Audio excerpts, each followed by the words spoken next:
आज मंत्रालय में सीएम लेंगे ग्रामोद्योग विभाग की बैठक। छत्तीसगढ़ इंडस्ट्री डाला कार्यक्रम में भी करेंगे शिरकत। रायपुर में बहन से बात करने पर युवक की पिटाई, मारपीट का वीडियो वायरल, 5 आरोपी फरार, तलाश जारी। भानु प्रतापपुर में धर्मांतरित शव को गांव में दफनाने से ग्रामीण नाराज, शासन प्रशासन को दी चेतावनी, ईसाई रीति रिवाज से किया गया दफन। अभनपुर रायपुर हाईवे रोड पर भीषण सड़क हादसा, स्लीपर बस ने मारी हाईवा वाहन को टक्कर, हादसे में 3 की मौत, 5 से ज्यादा लोग घायल। और अगले 5 दिन झमाझम बारिश से भीगेगा पूरा छत्तीसगढ़, मौसम विभाग ने जताई संभावना, कई जिलों में बारिश के चलते तापमान में भारी गिरावट।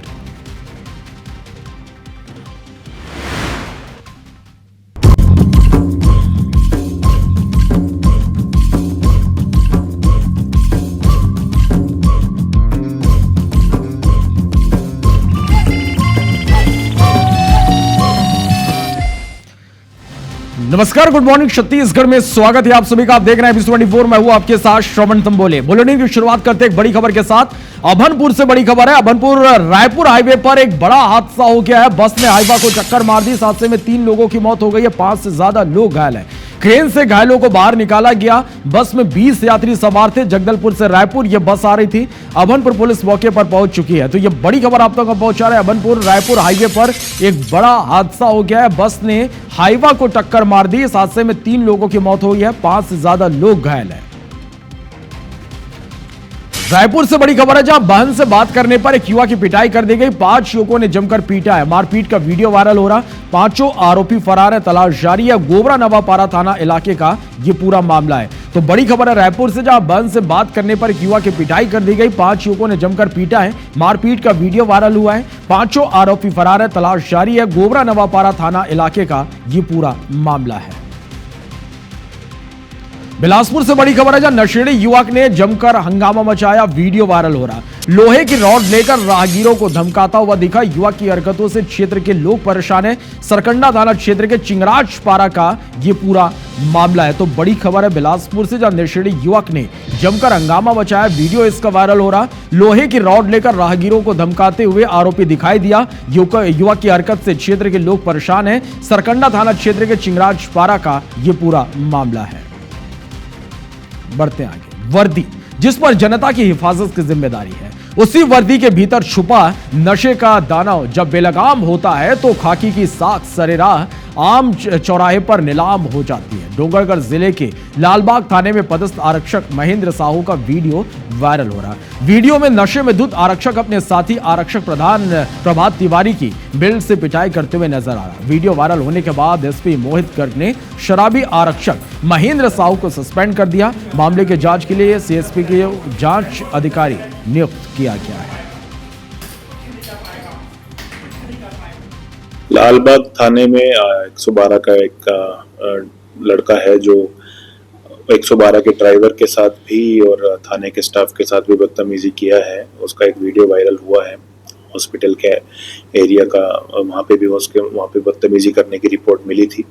उसको जो संबंधित आरक्षक है महेंद्र साहू, उसको तत्काल प्रभाव से सस्पेंड कर दिया गया है और पूरे विषय की जांच सीएसपी राजनांदगांव को प्राथमिक जांच करने के लिए दी गई।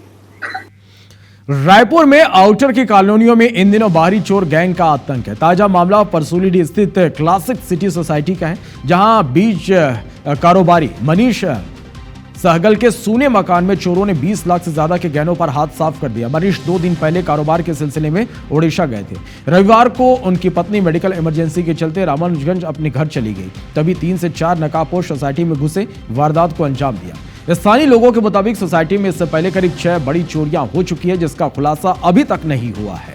तो कौन कौन सी और कब ये बड़ी चोरियां हुई हैं, ये भी हम आपको बताते हैं कि 1 जुलाई 2024 को अभिषेक गेंदले के मकान नंबर K52 में 40 लाख से ज्यादा के जेवरात की चोरी हुई थी। इसी तरह 20 अगस्त 2024 को भरत दास के मकान नंबर K34 में 10 लाख से ज्यादा के जेवरात और कैश पार हो गए हैं। उसी साल 27 नवंबर को दीपक शाह के मकान नंबर H17 से करीब 4 लाख के जेवर समेत 1.5 लाख नकदी चोरी हुई। और अब मनीष सहगल के मकान नंबर K57 में चोरी की वारदात हुई है। तो फिलहाल विधानसभा थाना पुलिस एफआईआर दर्ज कर शातिर चोर गैंग की तलाश में जुटी हुई है। और इसके साथ ही मौके का जायजा लिया हमारे संवाददाता तहसीन। जैदी ने। जो सीड्स कारोबारी हैं उनके घर में चोरी की वारदात को अंजाम दिया है। इन शातिर चोरों ने पहले इस घर की रेकी की है। रेकी करने के बाद आप ये देख सकते हैं साफ तौर पे ताला लगा हुआ जो कुंडा था उसको काटा है और काटने के बाद ये अंदर घुसे हैं और अंदर घुसने के बाद उन्होंने सबसे पहले ये देख सकते हैं कि आसानी से देखा जा सकता है कि ये इन्होंने यहाँ पे ये एक ताला जो लगा था वो कुंडा भी कटा है। और हम उनसे सीधे बात करते हैं, आप कहाँ गए थे, कब पता लगा आपको ये चोरी हुई है? मैं उड़ीसा के बॉर्डर में सरिया में था। आज सुबह में मेरे पड़ोसी का फ़ोन आया यादव जी का, तो वो बोले कि आपका घर का ताला कटा हुआ है। तो फिर मैं पूछा कि क्या हुआ, तो फिर वो बोले फिर अंदर जाके देखे तो फिर बोले कि आपके घर में चोरी हो गया। कमरे की जो अलमारी है उसी को नहीं, इसके अलावा हर कमरे में शातिर चोर गए हैं और जाने के बाद उन्होंने पूरी आसानी से चोरी की वारदात को अंजाम दिया है। छोड़ा है ये एक ही चीज़ छोड़ा है, नाक का छोटा सा गोल्ड का, बाकी सब लेके चला। तो ये बताइए कि अगर टोटल अगर बात करें अंदाजे के तौर पे कितने की चोरी हुई होगी, कितने के जेवर थे आपके? सर लगभग कम से कम तो उस समय जब मैं खरीदा था तो 15 से 20 लाख रुपए का होगा। अभी वैल्यू कम से कम 19 से 20 लाख रुपया होगा। यहाँ पे अभी तक जो बताया जा रहा है कि 7वीं ये बड़ी चोरी है, लेकिन अभी तक किसी का भी कोई पुलिस खुलासा नहीं कर पाई है। अब देखने वाली बात ये होगी कि पुलिस इन शातिर गैंग के चोरों को कब तक गिरफ्तार कर पाती है। कैमरामैन नरेंद्र मार्कंडे के साथ तहसीन जैदी, IBC 24 रायपुर। और अंबिकापुर से बड़ी खबर है, जहां भालू ने ग्रामीण पर हमला कर दिया। भालू के हमले में ग्रामीण घायल हो गया। घायल ग्रामीण का इलाज जारी है। लखनपुर के बिनकरा इलाके की यह घटना है। तो बड़ी खबर है अंबिकापुर से, जहां भालू ने ग्रामीण पर हमला कर दिया। भालू के हमले में ग्रामीण बुरी तरह से घायल हो गया। घायल ग्रामीण को इलाज के लिए अस्पताल में भर्ती कराया गया है। लखनपुर के बिनकरा इलाके की यह घटना है।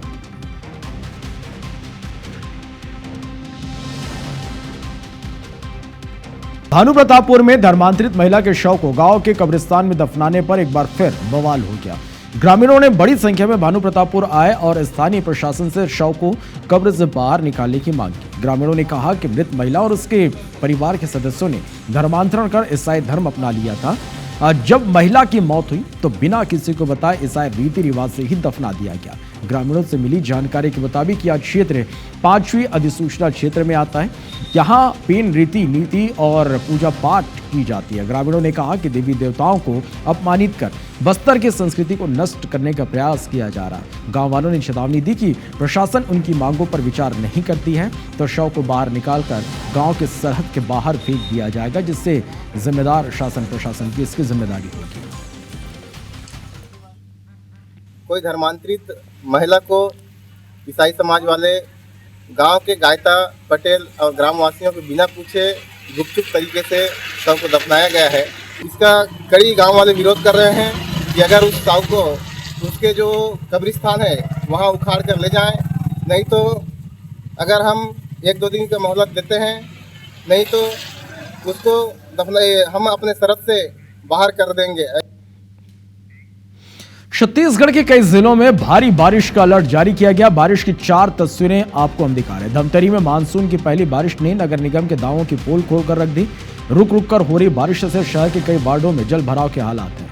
निगम के आमापारा वार्ड, पुराना bus stand, Baniyapara, Risaipara, Kostapara, Jalampur ward, Baniyapara सहित दर्जन भर वार्डों में जल भराव से लोग परेशान हैं। इधर बलरामपुर जिले में पिछले 3 दिनों से हो रही लगातार बारिश के कारण नदी नाले उफान पर हैं।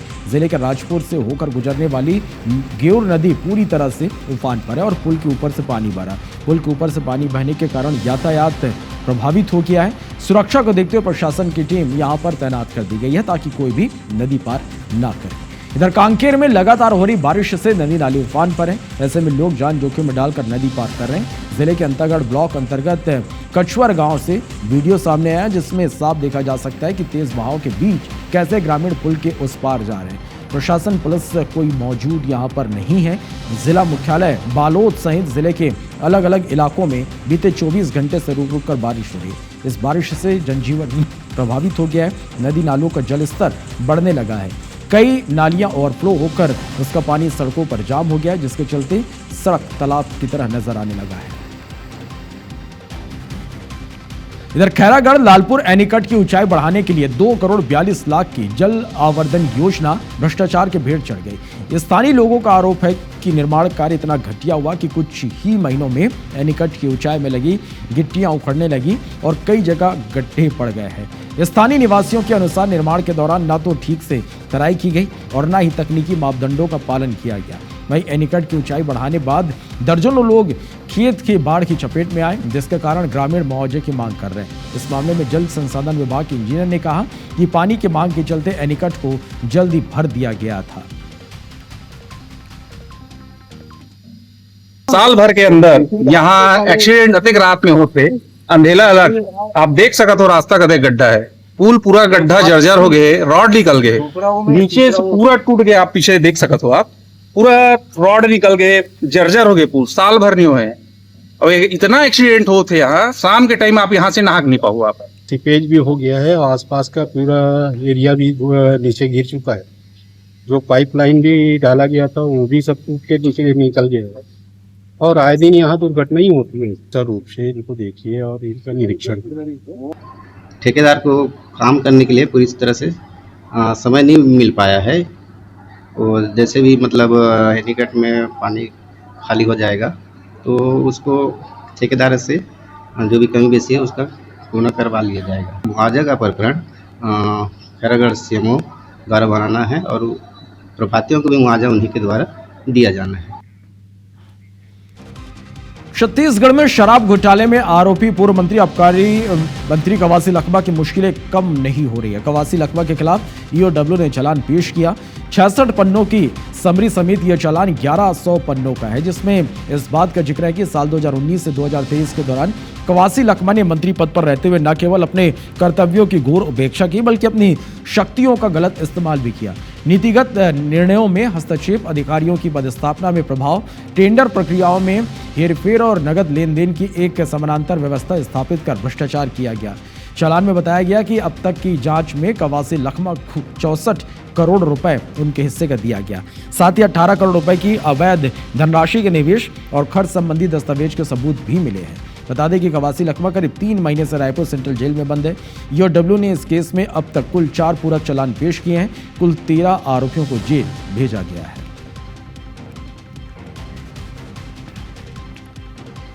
बिलासपुर में भारतमाला प्रोजेक्ट में सामने आई गड़बड़ी, एफआईआर और पटवारी की सुसाइड का मामला गरमाता जा रहा। पटवारी संघ ने पुलिस अधीक्षक को ज्ञापन देकर निष्पक्ष जांच और दोषियों पर कार्रवाई की मांग की।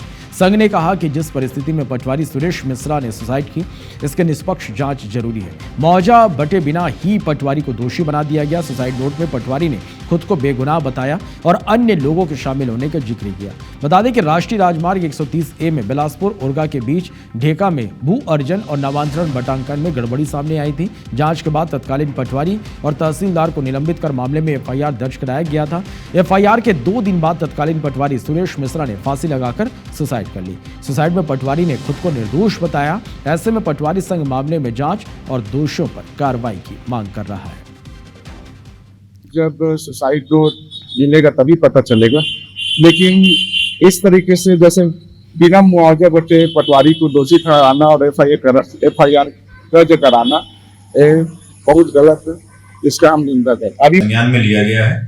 उसमें सुसाइड नोट में लिखा हुआ है कि कोई कोटवार और कोई और रेवेन्यू का जो क्लास 3 एम्प्लॉय था कोई, उस पे शक किया है कि उनके द्वारा किया गया होगा और खुद को निर्दोष बताया गया। तो उस पे पुलिस जांच कर रही है। उन सभी बिंदुओं पर उनको भी बुलाया जाएगा और उसमें आवश्यकता पड़ी तो जो भी डॉक्यूमेंट है, जो क्वेश्चन डॉक्यूमेंट है, उसकी जांच भी करेंगे।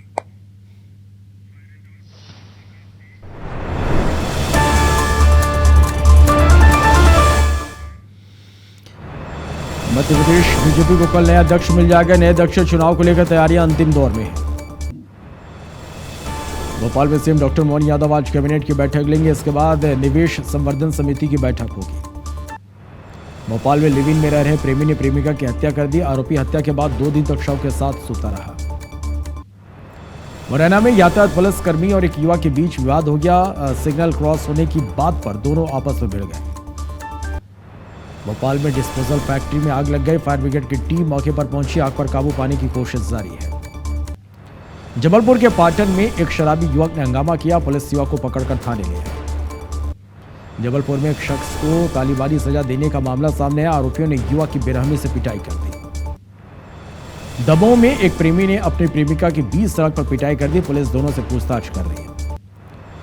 ग्वालियर में महंत शिवानंद गिरी पर हमले के मुख्य आरोपी को पुलिस ने गिरफ्तार कर लिया, 2 फरार आरोपियों की तलाश जारी है। बड़वानी में एक परिवार से जादू टोने के बहाने ठगी की गई, 2 आरोपियों को गिरफ्तार किया गया। मंडला के सहस्त्र धारा में नर्मदा नदी में एक अज्ञात महिला का शव मिला, महिला की शिनाख्त अभी तक नहीं हो पाई है। उज्जैन में आयुष्मान कार्ड धारियों से वसूली का मामला सामने आया, 2 बड़े निजी अस्पतालों को नोटिस दिया गया है। विदिशा में पत्नी ने पति के साथ मिलकर प्रेमी की हत्या कर दी, आरोपी पति पत्नी को हिरासत में ले लिया गया। बड़वानी के नेशनल हाईवे पर एक वाहन दुर्घटनाग्रस्त हो गया, 9 लोग घायल हो गए। हरदा में अनियंत्रित बस ने बाइक सवार 2 युवकों को टक्कर मार दी, जिसमें एक युवक की मौत हो गई। निवाड़ी में गांजा कारोबारी के खिलाफ पुलिस ने कार्रवाई की, 89 किलो गांजा सहित एक बुजुर्ग आरोपी को गिरफ्तार किया गया। हटा में शिव कथा के दौरान पंडित विपिन बिहारी ने सीएम मोहन की तारीफ की, गौशाला में राशि बढ़ाए जाने की सराहना की। रायसेन में प्राइवेट वेयर हाउस संचालकों ने बरेली एसडीएम को ज्ञापन सौंपा, मूंग भंडारण नहीं करने की बात कही। मंडला के कान्हा राष्ट्रीय उद्यान के कोर जोन में पर्यटन गतिविधियां बंद कर दी गई है, पार्क अब 1 अक्टूबर 2025 को फिर से खुलेगा। मुरैना के पूरा गांव में एक बड़ा मगरमच्छ घुस गया, वन विभाग की टीम ने मगरमच्छ को सुरक्षित चंबल नदी में छोड़ा।